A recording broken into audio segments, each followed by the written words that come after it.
mong này chơi new free ni pipang medwa hin bun sang khap ing kemaim dung play yet le non ko khapap pipang yang te bun sang ne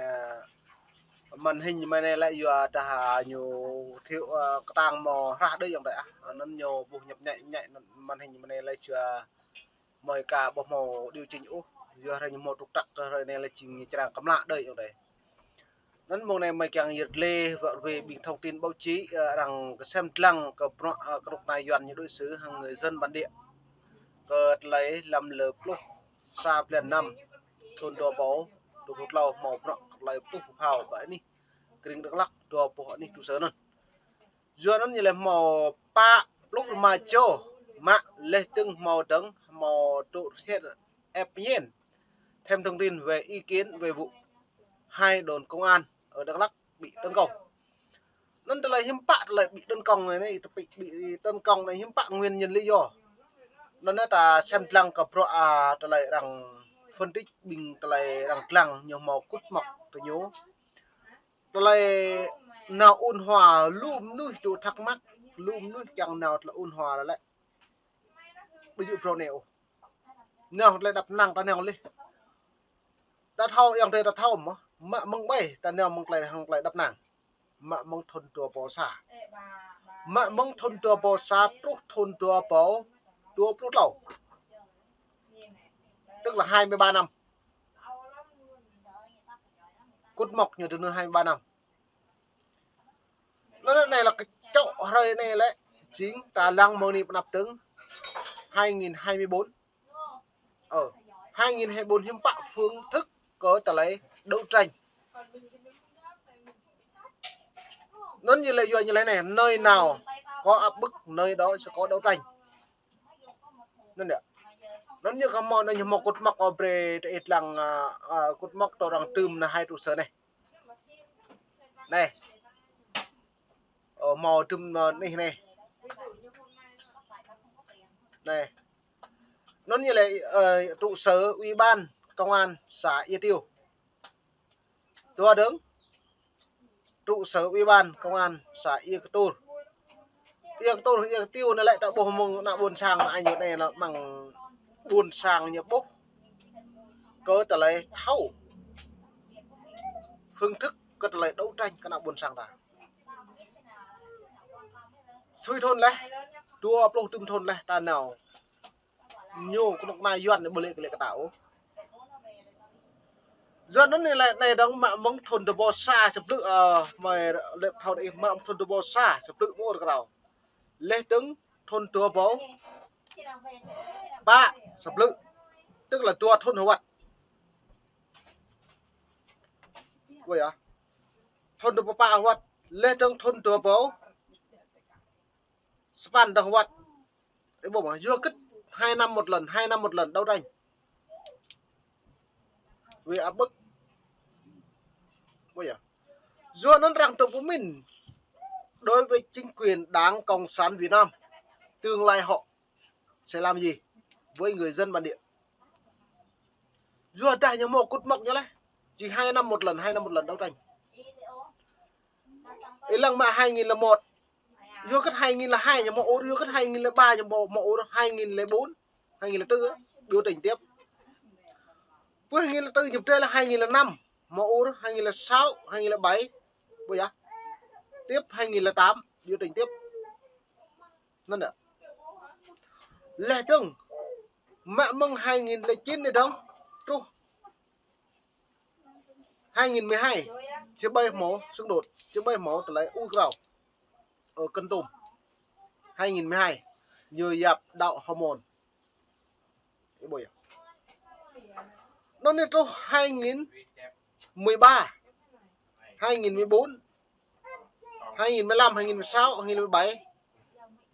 cái buổi á cứ liên tiếp trục vào đây những kéo dài thời gian đã buộc 2023 có sự bùng nổ ở Đắk Lắk, xã Ia Tiêu, xã Ia Tôn. Nó mày đã pre ý xem lăng có lại rút bằng nhiều tươm này lại như yếu phản ứng của báo chí và mạng xã hội thống kê từ một ngõ sử dụng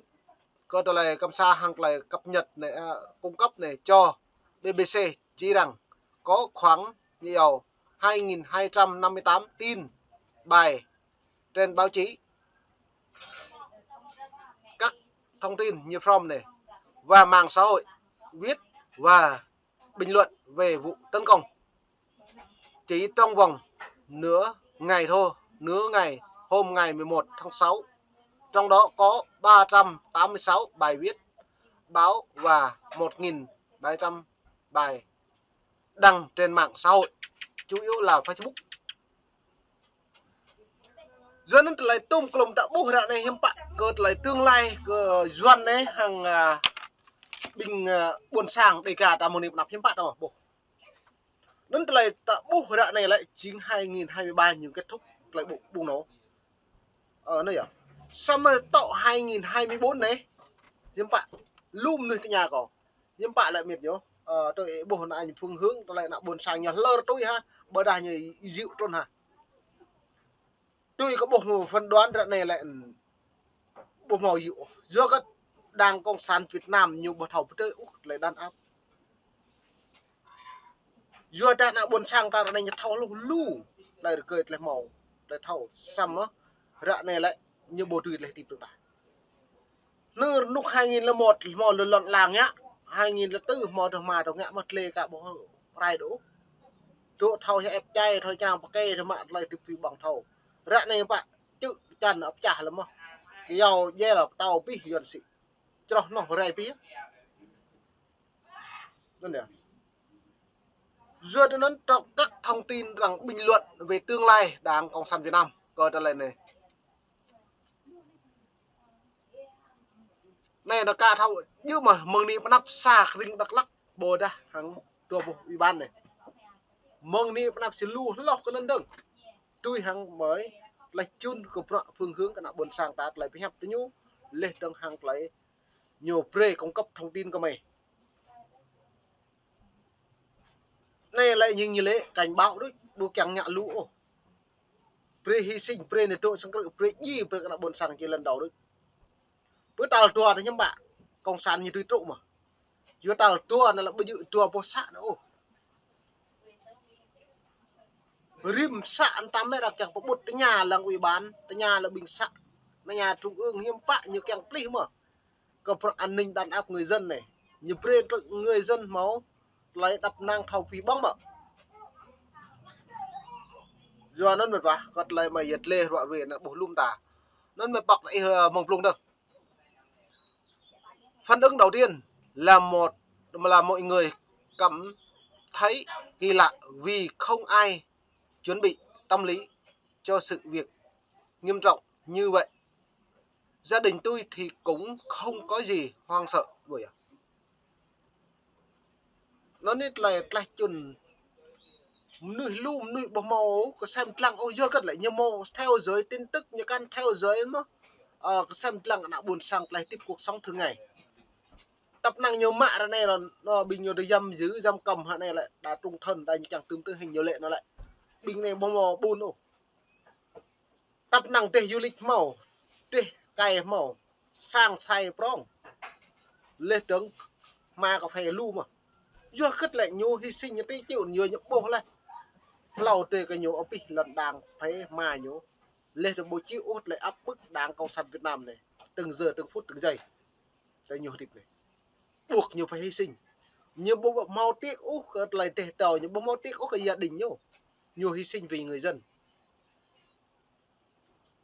bộ nhập dần như giờ hiếm bạ bộ nhập dần như vậy bộ nhập dần như một tu như thế phục vụ như vậy quên thân ru cái nào buồn sang vua là biết từ chăn nhá hàng lại khắp cái nào tiền buồn sang vì dân phục vụ như vậy nhưng nhạo pi bố càng nhạo han cái lời phục vụ cái nào buồn sang tùy ru cái nào buồn sang nó như thế này mọi người hạn chế đi tới những khu vực nóng chứ không sợ nhóm đó đi vào nhà vì cảm thấy vụ việc nhằm vào chính quyền nhiều hơn là xả súng hàng loạt. Ông nói ta lại đây bôi có ta lại tạ còn lại đoạn về xăm lùm nuôi cợt lại nhựa bu hàng lại yết lế rồi về cợt lại mệt lại chôn cợt lại thông tin lại nhưng bạn lại đây BBC nằm ta và thông tin cợt trực tiếp cú đoạn ta rồi cợt lại này nó được đối với đảng cộng sản này hắn này như rung tâm nhá như sứ này lại bây giờ như sứ càng dọa nào là như sư cái như sư như hụi hắn này bộ pi bằng cái thông tin hắn này là buồn sang hắn này nhục dày hiếm bại nhập dày một tâm lý hiếm bại nhập gì tâm lý nhập gì lại bộ pre đoạn play đi play này căn tùy mà nào mà play đi mà bọn này tú hắn này hiểu em bảo với em tham gia sai họ tham gia nhầm bằng buộc em học lừa đặc em gì đặc đấy phủi giờ nó giống đấy nên lại mày lại chun tâm nên lại giật lề rồi về vì bằng cái này là đang tụ bình luận đang rất lại chun này là cả 23 năm đấy cái lại cũ hàng lại đập nàng tru 2022 cái bối 2001 2002 chùa lúc chùa thun chùa lúc lao thôn thêm bạn chùa lúc lao thôn đấy chùa lúc lao này lại tạo buộc lấy rung với chả tạo một tháo phương hướng mừng đi năm 2024 này chùa vào chùa lúc bạn này thêm bạn chùa nó tặng xem lăng đang lấy chun mừng đi năm mấy mô mạng làm hình nem ta với cái buôn sang xem lăng lấy rung rong bởi anh lần chào Việt Nam dưa một đảng cộng sản Việt Nam hàng làm gì cái buôn sang đi ra bên này ta bạn này bập lại